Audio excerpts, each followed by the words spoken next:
Management master कहें या जगत गुरु, गिरधारी कहें या रणछोड़, भगवान कृष्ण के जितने नाम हैं उतनी कहानियाँ। जीवन जीने के तरीके को अगर किसी ने परिभाषित किया है तो वो कृष्ण हैं। कर्म से होकर परमात्मा तक जाने वाले मार्ग को उन्हीं ने बताया है। संसार से वैराग्य को सिरे से नकारा। कर्म का कोई विकल्प नहीं, ये सिद्ध किया।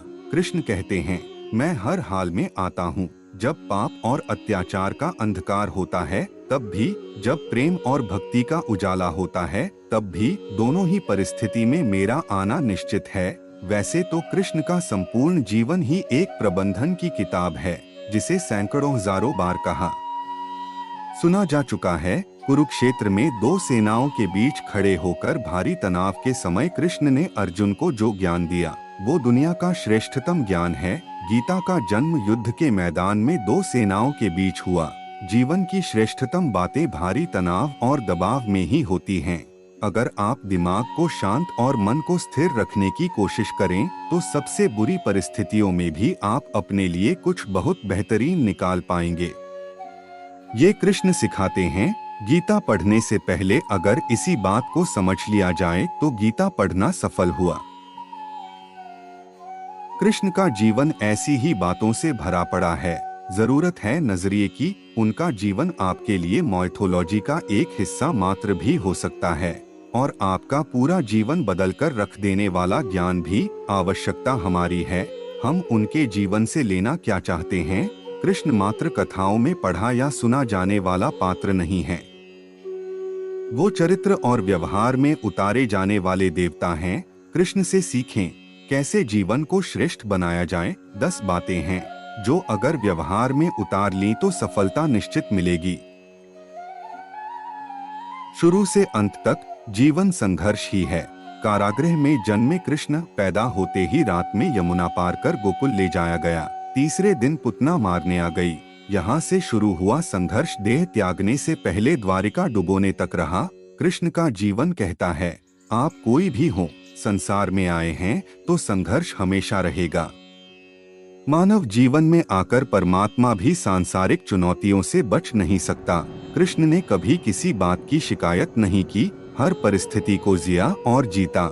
कृष्ण कहते हैं, परिस्थितियों से भागो मत, उसके सामने डटकर खड़े हो जाओ, क्योंकि कर्म करना ही मानव जीवन का पहला कर्तव्य है। हम कर्मों से ही परेशानियों से जीत सकते हैं। स्वस्थ शरीर से ही विजय है। कृष्ण का बचपन माखन मिश्री खाते हुए गुजरा। आज भी भोग लगाते हैं हम, लेकिन ये संकेत कुछ और है। आहार अच्छा हो, शुद्ध हो, बल देने वाला हो। बचपन में शरीर को अच्छा आहार मिलेगा तो ही इंसान युवा होकर वीर बनेगा। शरीर को स्वस्थ रखना है तो बचपन से ध्यान देने की जरूरत है। ये पेरेंटिंग के दौर से गुजर रहे युवाओं के लिए बड़ा मैसेज है। अपने बच्चों को ऐसा खाना दें जो उनको बल दे। सिर्फ स्वाद के लिए ही ना खिलाएं, तभी वे बड़े होकर स्वयं को और समाज को सही दिशा में ले जा पाएंगे।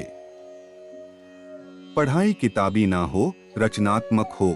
कृष्ण ने अपनी शिक्षा मध्य प्रदेश के उज्जैन में सांदीपनी ऋषि के आश्रम में रहकर पूरी की थी। कहा जाता है 64 दिन में उन्होंने 64 कलाओं का ज्ञान हासिल कर लिया था। वैदिक ज्ञान के अलावा उन्होंने कलाएं सीखी। शिक्षा ऐसी ही होनी चाहिए जो हमारे व्यक्तित्व का रचनात्मक विकास करे। संगीत, नृत्य, युद्ध सहित 64 कलाओं कृष्ण के व्यक्तित्व का हिस्सा हैं। बच्चों में कोरा ज्ञान न भरें, उनकी रचनात्मकता को नए आयाम मिलें। ऐसी शिक्षा व्यवस्था हो। रिश्तों से ही जीवन है, बिना रिश्तों के कुछ नहीं। कृष्ण ने जीवन भर कभी उन लोगों का साथ नहीं छोड़ा जिनको मन से अपना माना। अर्जुन से वे युवावस्था में मिले, ऐसा महाभारत कहती है, लेकिन अर्जुन से उनका रिश्ता हमेशा मन का रहा। सुदामा हो या उद्धव, कृष्ण ने जिसे अपना मान लिया उसका साथ जीवन भर दिया। रिश्तों के लिए कृष्ण ने कई लड़ाइयाँ लड़ी और रिश्तों से ही कई लड़ाइयाँ जीती। उनका सीधा संदेश है, सांसारिक इंसान की सबसे बड़ी धरोहर रिश्ते ही हैं।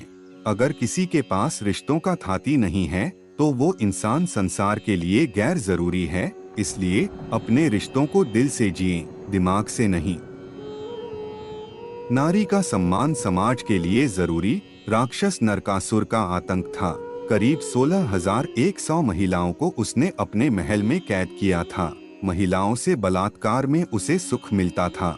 कृष्ण ने उसे मारा, सभी महिलाओं को मुक्त कराया, लेकिन सामाजिक कुरीतियां तब भी थीं। उन महिलाओं को अपनाने वाला कोई नहीं था। खुद उनके घर वालों ने उन्हें दूषित मानकर त्याग दिया। ऐसे में कृष्ण आगे आए, सभी 16,100 महिलाओं को अपनी पत्नी का दर्जा दिया, समाज में उन्हें सम्मान के साथ रहने के लिए स्थान दिलाया। कृष्ण ने हमेशा नारी को शक्ति बताया, उसके सम्मान के लिए तत्पर रहे। पूरी महाभारत नारी के सम्मान के लिए ही लड़ी गई। आप कृष्ण भक्त हैं तो अपने आसपास की महिलाओं का पूरा सम्मान करें। कृष्ण की कृपा पाने का ये सरलतम मार्ग है। आपके मतभेद अगली पीढ़ी के लिए बाधा ना बने।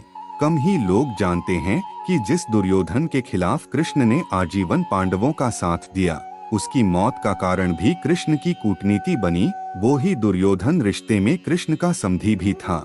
कृष्ण के पुत्र सांब ने दुर्योधन की बेटी लक्ष्मणा का अपहरण करके उससे विवाह किया था।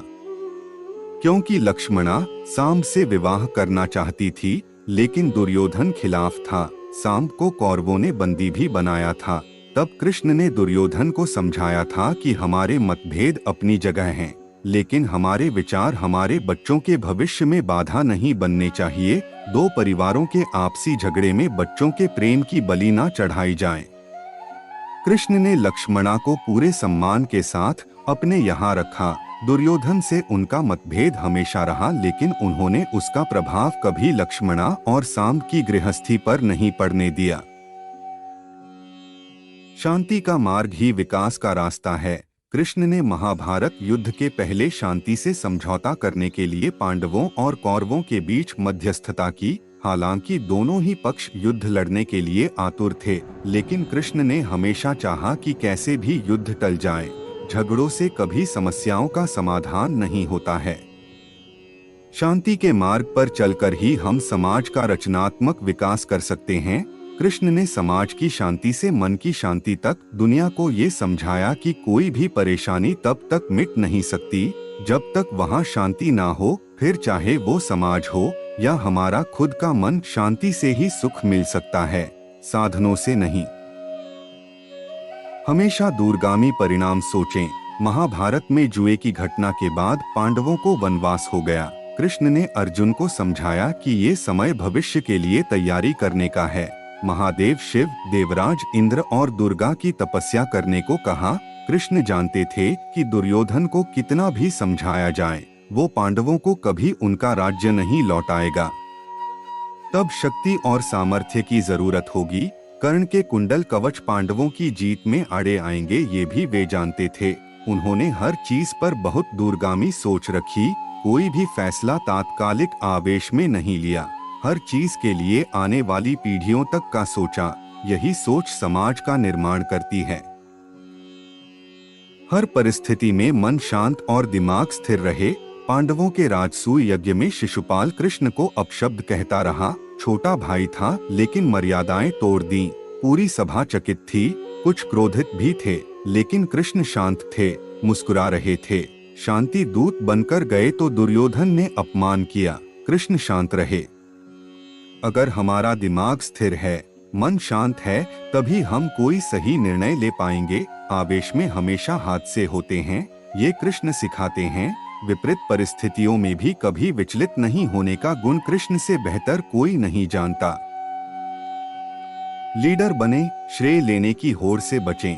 कृष्ण ने दुनिया भर के राजाओं को जीता था, जहां ऐसे राजाओं का राज था जो भ्रष्ट थे, जैसे जरासंध, लेकिन कभी किसी राजा का सिंहासन नहीं छीना।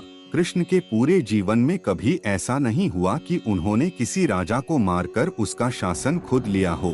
जरासंध को मारकर उसके बेटे को राजा बनाया।